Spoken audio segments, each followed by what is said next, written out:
Ayo Adebanjo reacted after Tinubu said he cannot impose Peter Obi on the people of Southwest. So who does he want Ayo Adebanjo to impose on the people of Southwest? Himself, Tinubu. Will that go down well with everybody? Let's see how it goes. The leader of the Pan-Yoruba socio-political organization, Afenifere, Pa Ayo Adebanjo, has reacted after the presidential candidate of the All Progressive Congress, APC, Bola Ahmed Tinubu, said Adebanjo cannot impose Peter Obi on the people of Southwest simply because he is the leader of Afenifere. Pa Ayo Adebanjo said that Peter Obi is the man they trust to structure the country back to federalism if he is elected into office in 2023. And that is true. It's getting clearer to everybody that it's only Peter Obi that has genuine interest of structuring and correcting all the years of misgovernance in Nigeria. Leader of the Pan-Yoruba socio-political organization, Afenifere, Pa Ayo Adebanjo, on Monday restated the organization's position to support the presidential candidate of the Labour Party, Mr. Peter Obi, saying he is the man we trust to restructure the country back to federalism on the assumption of office in 2023. Adebanjo, who addressed newsmen in Lagos, said Afenifere will not compromise its principle of equity, justice, and inclusiveness because one of our own, Asiwaju Bola Tinubu, is a frontline candidate. Speaking further, Adebanjo said they won't compromise the principle of justice and equity because Bola Ahmed Tinubu, who is from Southwest, is in the 2023 presidential race.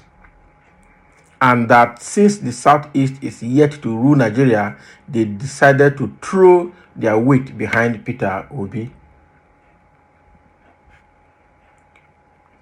He said when he announced Afenifere's support for Peter Obi, he was actually questioned by Yoruba leaders who asked him, why is he supporting Peter Obi when Bola Ahmed Tinubu, who is from their region, is there? He said, he told them that the presidency is not between the Yoruba and the Igbos, and that he was able to convince them. I'm sure Pa Adebanjo understands the state of the country and it's also seen the trend of the campaign program and has seen the desire and the yearnings of the people of Nigeria. There's no clean-minded person that will look at the three frontline presidential candidates of both Labour Party, APC, and PDP and will not understand who has the capacity, the energy, the genuine intention, and the willpower to do what the masses want in 2023. It's glaring. I don't have to mention it. Peter Obi is younger, is smarter. Peter Obi is more intelligent, has a better mental state to rule Nigeria than the rest people who are already having one ailment or the other, whom age is no more on their side, and whom interest is just to register themselves as the president of Nigeria at one time or the other. They just want their name to enter that register, not that they really have something to offer. And again, telling Pa Adebanjo that he doesn't have to impose Peter Obi on the people of Southwest means that he's still tribalistic. Means that he's still seeing himself as a Yoruba man that must rule Nigeria. And meaning that his interest is for the Yorubas, not really for everybody in Nigeria. And even the Yorubas, how many people are benefiting from him before now? Practically none. Practically none. He just selected a few individuals and then promoted them to a certain level in governance and say he has made people. And people are flaunting that to everybody, that Tinubu has made people. Tinubu has made people, therefore, he is the right person to go now. It is his turn. He has developed Lagos. I don't understand the message that people are trying to sell here. We're looking at Nigeria in the 21st century. We're looking at Nigeria of today. We're looking at the level of decadence in governance and how can it be corrected. We're looking at the antecedents of people in power and people who have been there before now and people who are there now and where we intend to be in the future. and determine the right person that should lead us going forward. So I think Adebanjo and the Afenifere group have made the right decision based on what they have seen, and actually does not need anybody to question them. Even Adebanjo is saying it, and when he raised the issue within the Afenifere, like certain chieftains also asked him that same question, but he was able to convince them, meaning they believed him because he has seen it all in Nigeria, looking at his age and looking at his experience. So Tinubu saying that Peter Obi should not be imposed. As it is now, nobody is imposing Peter Obi on Nigeria. What is happening is that Peter Obi is gaining wide acceptance every day. Look at the march in Abuja the other day. Look at how it went. And look at how the march has been going on in some other parts of the country.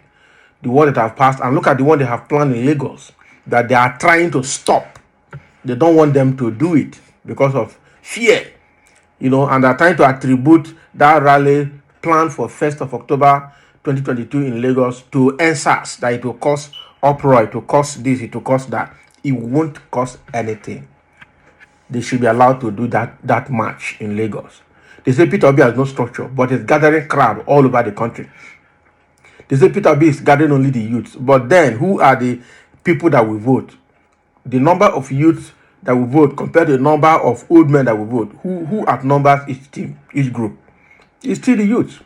The youth have the strength to do what they are doing to pilot Nigeria in the right direction.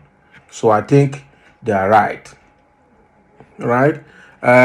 Somebody is saying, I'm educated but cannot vote Peter Obi because all his system is scam. That is what everybody is saying. That the system is scam. Peter Obi is a scam. Peter Obi, how is he a scam? He said, go and verify. Whatever he's saying, whatever he's doing, go and verify. All right? So, I don't understand why people are saying that Peter Obi is a scam. It doesn't look like a scam. People are just trying to find a way to demarket him, but it's still not working. It's still not working. Yes, so Nigeria president shouldn't be thin of Emiloko. Let us be fair to ourselves. Obasanjo ruled for good 8 years, while Adebanjo ruled another 8 years under Buhari as the vice president. Why now is it only Hausa and Yoruba people living in Nigeria? I am typical Yoruba man. I will support Peter Obi. This is also somebody saying. So this guy has questioned the people that the trend of leadership in this country. The Obasanjo had ruled for 8 years under Buhari as a Hausa man. Another Yoruba man has been a vice president for 8 years. So where is the place of Igbo man? Is it the Yorubas and the Hausa that own the country or that are living in the country? So the Igbo don't have anywhere. And this time that the Igbo man is coming out, it's not coming out for the Igbos. He is coming out as a Nigerian. And this is the first time we are seeing a most credible Igbo man coming into power. So he should be supported. He should be supported. Having seen his plan, his intentions, his pedigree, and his level of capacity, his age, everything is just on his own side. And I think that is why he's gaining the kind of acceptance that he's gaining right now across all the geopolitical zones of the country. So this is what Tinubu is reacting to, and this is what what's his name? Adebanjo is also saying about having Peter Obi there. It's not to impose him on Nigeria. It is actually the right thing to do at this time, looking at all other tribes that have ruled Nigeria, and also looking at the capacity of Peter Obi compared to other old men from other political parties vying for the same position. So this is what we have this evening, and just make your comment, and thank you for listening.